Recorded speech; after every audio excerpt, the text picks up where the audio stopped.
जब पीटीआई के साथ थे हमें अरबों रुपए मिले, हम खुदा की कसम सर वहां खुश थे। 2 वोटों पे हुकूमत है, इतनी मगरूरी अगर 10 वोटों पे होती तो आप तो किसी को खंगालते भी नहीं।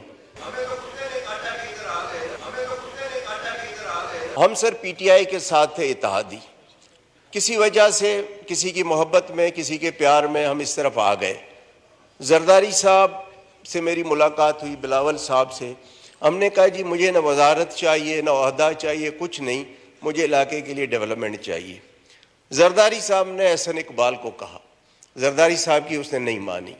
शहबाज शरीफ साहब की मेहरबानी, उसने 3 बार एहसन इकबाल को कहा कि जी असलम भूतानी मेरे पास दोबारा शिकायत लेके ना आए। फिर भी जब किताब छपी पीएसडीपी की कोई स्कीम नहीं थी। फिर जब पीएम के सामने एहतजाज किया, वहाँ भी एहसन इकबाल साहब जज्बाती हो गए। सरदार अयाज सादिक मौजूद थे, वो गवाही देंगे। फिर सर जहाँ से नॉर्मली टेलीफोन आते हैं, उनको मैंने रिक्वेस्ट की कि भाई अगर आपके टेलीफोन में अभी कोई वज़न है तो ज़रा एहसन इकबाल को कहो। तो फिर जाके उन्होंने मेरी स्कीम रिफ्लेक्ट की। सर ये इलेक्शन साल है, इलेक्शन में हमने लोगों के पास जाना है। अब सर अगर 40 करोड़ की आप स्कीम देते हैं, 8 करोड़ उसकी एलोकेशन करते हैं, तो ये 5 साल में कंप्लीट होगी ना। पता नहीं 5 साल बाद मैं इलेक्ट होके आता हूँ, एहसन इकबाल आते हैं, किसकी गवर्नमेंट आती है, कौन है। तो इस साल हम फिर क्या करेंगे। अब सर 8 करोड़ वो भी किस्तों में मिलेंगे, 20%, 10%, 15% पूरे साल में। अब आप बताएं कि इलेक्शन में अनसर्टेनिटी होगी, कौन सा कॉन्ट्रैक्टर आके ये काम उठाएगा कि जी मैं 40 करोड़ का काम उठाऊं और ये मुझे किस्तों में 8 करोड़ मिलेंगे, वो भी आखिरी साल में ये किस्त काट देते हैं। सर जब पीटीआई के साथ थे हमें अरबों रुपए मिले, और न सिर्फ मिले बल्कि 100% एलोकेशन थी जो आखिरी साल एहसन इकबाल ने काट दी। और फिर एहसान किया कि मैं आपको पैसे देता हूं। मैंने कहा जी ये तो वो देकर गए हैं ना, इसमें आपका कौन सा एहसान काट के दे रहे। फिर कहते हैं कि जी जो कॉन्स्टिट्यूएंसी फंड है पीएसडीबी में जिसकी स्कीम होगी उसको नहीं देंगे। तो सर हम इलेक्शन में कैसे जाएंगे। हम खुदा की कसम सर वहां खुश थे, ये जरदारी साहब की मोहब्बत में आ गए। ख्वाजा साहब आप सुने और शहबाज शरीफ तक ये बात पहुंचाएं।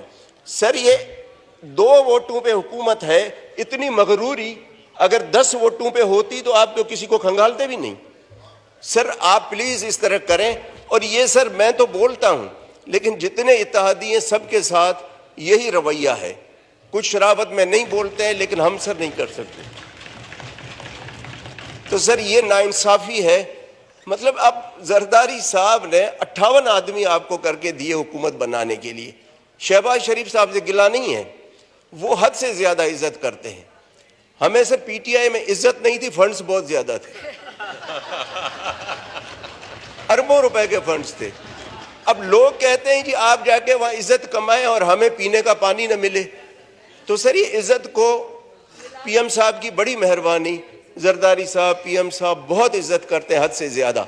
लेकिन सर आप इनको बुलाएं एहसन इकबाल साहब को, नहीं तो सर ये 1 साल रोजाना मैं असेंबली में एहतजाज करूंगा ताकि मेरे लोग सुने कि क्या हो रहा है। और ख्वाजा साहब और सरदार अयाज सादिक साहब बैठे हैं। सरदार अयाज सादिक को पता है कि क्या हमने बात की, फिर भी उसने नहीं डाली। फिर टेलीफोन करवा के डलवाई और फिर भी उन्होंने लॉलीपॉप दिया 20%। अब आप बताएं कि इस तरह तो हुकूमतें नहीं चलती है ना। जनाब का पॉइंट रजिस्टर हो गया। सर सरदार अयाज को भी पता है और ख्वाजा साहब दोनों को पता है। थैंक नहीं नहीं मुझे उसका, मैं बारी बारी आपका भी जवाब देता हूं। जनाब स्पीकर, गिला जो है मेरे भाई भूतानी साहब का बिल्कुल बजा है, मैं उससे किसी को इख्तलाफ नहीं है और उसको रेक्टिफाई किया जाएगा। लेकिन साथ साथ जो है शहबाज शरीफ साहब जो है मेरा है 2 या 3 दफ़ा इनके हल्के में पिछले 1.5-2 माह में गए हैं। एक दफ़ा मैं भी उनके साथ था, मेरे ख्याल है परसों भी वहीं थे। तो वो भी जो है अल्टीमेटली जो उस ग्वादर की जो डेवलपमेंट है वो भी इनके हल्के की डेवलपमेंट है। मैसिव वहाँ पे डेवलपमेंट हो रही है। अल्लाह करे ग्वादर जो है वो अपने तकमील के मराइल से गुजर के मुझे मौका दें सर, नो क्रॉस मेरे भाई, मुझे मौका दें। नहीं मुझे मौका दें। Sir, no cross talk. Address the chair. मेरी पूरी बात तो सुन ले प्लीज प्लीज। मैं आपसे Khwaja Sahab, please you address the chair and let there be no cross talk in the मेरी house. बात पूरी सुन ले, मेरी पूरी बात सुन। नहीं, मैं शहबाज शरीफ को, आसन इकबाल, शहबाज शरीफ मेरा ख्याल है कि आप ऑनरेबल मेंबर से मिल मेरा लें। लीडर है, उसको मैं आसन इकबाल किस तरह बना सकता हूं। लेकिन मैं जो कोताही है मैं उसको, मुझे अभी याद साहब ने कहा है कि रात को मसला ये सेटल हो गया है, लेकिन स्टिल मैं समझता हूँ कि बुतानी साहब के इलाके का, बलूचिस्तान के बाकी इलाके का जो है वो रियासत जो है वफाक के ऊपर बहुत हकमंद है।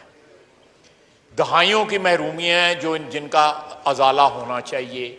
मैं बार बार इस मसले के ऊपर बोलता भी हूँ, बल्कि एक नाराज़गी का इजहार भी जो है कोयटे से वक्तन फ़वक्तन जो है मुझे पहुँचता रहता है।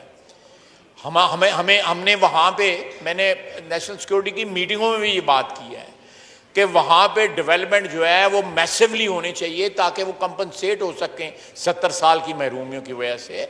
मैं इनके साथ हूँ इस इशू के ऊपर, बिल्कुल इनके साथ शाना बिशाना खड़े होकर वहाँ की डेवलपमेंट के लिए लड़ूंगा, चाहे वो गवादर हो या कोई और हिस्सा हो बलूचिस्तान का जहाँ पे डेवलपमेंट नहीं हुई, जहाँ पे जो है लोगों के ग्रीवेंसेस हैं, सियासी ग्रीवेंसेस हैं, डेवलपमेंट के ग्रीवेंसेस हैं, बहुत से ग्रीवेंसेस हैं, एक अंबार है वहाँ पे ग्रीवेंसेस का।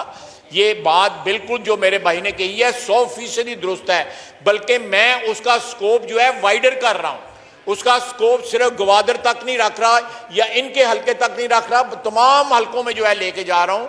बलूचिस्तान में ये हुआ है, ये हमारी तारीख का एक अलमिया है और इस अलमिये की जो है करेक्शन करने की ज़रूरत है और इसमें वफाक का मेन रोल है, चाहे वो हम वफाक में हो या कोई भी वफाक में हो, अदरवाइज ये जख्म जो है रिश्ता रहेगा। बहुत बहुत Khwaja Sahab, I would suggest के बुतानी साहब is a very senior member of this house, तो आप बैठकर इनसे ये मामलात जो है ना खुद एज ए पार्लियामेंट्री लीडर जो है वो देख लें। पीटीआई की हुकूमत थी जी, एक माहौल बन गया और ये तब्दीली हुई। तो तब्दीली का मेरे ख्याल मकसद जो था वो कुछ और था, मगर अब कुछ और नज़र आ रहा है। उस वक़्त हम प्यारे भी बड़े लगते थे, चक्कर भी हमारे पास बड़े लगते थे, अब बात करते हैं तो मुंह मोड़ते हैं, थोड़ा ज़रा हमारी शक्ल भी अच्छी नहीं लगती। तो हम समझे कि रवैयों में भी तब्दीली होगी, अखलाकियात में भी कुछ बढ़ोतरी आ जाएगी, मगर उधर की उधर ही, जितों दी खोती उते आण खिलोती, कोई मज़ा नहीं है सर। सबसे पहले जब हमने देखा मिनिस्ट्रियों पे सुन रहे थे कि लड़ाइयाँ बंडर बाग, वो उसकी नहीं, जैसे इसी मकसद के लिए आए थे, कोई बड़ा मकसद नहीं था कि जी वो यहाँ से निकल जाएं और बस हम इधर आके बैठ जाएं। तो ये शिकायतें भी हैं, रवैये भी अच्छे नहीं हैं, सारी चीज़ों को दुरुस्त कर लें सर, अभी तक टाइम है, 1-2 महीने गुजरे हैं, कुछ नज़र आना चाहिए, और नहीं तो सूखा अखलाक ही दिखा दें। शिकायत हमारी पार्टी की भी है जी, एक मिनिस्ट्री पे बस चुप करके बैठ गए हैं, कमेटी मांग रहे हैं, बाकी जगहों का फैसला करके बैठ जाते हैं, हमें ऑन बोर्ड ही नहीं लेते।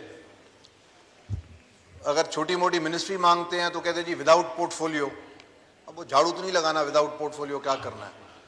तो ये सारी शिकायतें हैं जी, इनको ज़रा मेहरबानी करके ठीक कर लें तो बेहतर है, वरना चुप करके बैठे हैं। शुक्रिया। Thank you. अयाज सादिक साहब ने